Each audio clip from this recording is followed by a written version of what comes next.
UPSC union public service commission next ఇయర్కి సంబంధించి అంటే 2026కి సంబంధించి యాన్యువల్ క్యాలెండర్ని రిలీజ్ చేసింది. నెక్స్ట్ ఇయర్ 2026లో civil services prelims examination May 24 రోజున ఉండబోతుంది. అంటే నెక్స్ట్ ఇయర్ ఎవరైతే ఎగ్జామినేషన్కి అపియర్ అవ్వాలనుకుంటున్నారో వారికి ఒక 1 ఇయర్ టైం ఉంది ఇక నుంచి మీరు ప్రిపేర్ అవ్వడానికి సంబంధించి. అట్లాగే మెయిన్స్ ఎగ్జామినేషన్ 2026 ఆగస్టు 21 నుంచి ఉండబోతున్నాయి.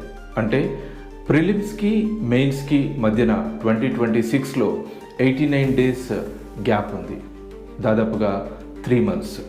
So next year examination appear అవ్వాలనుకుంటున్న వాళ్ళు చాలా జాగ్రత్తగా ఒక ప్రాపర్ ప్లాన్తో ఒక స్ట్రాటజీతో ప్రిపేర్ అవ్వడం వల్ల మీరు ఖచ్చితంగా సక్సెస్ సాధించేటువంటి అవకాశం ఉంటుంది. All the best.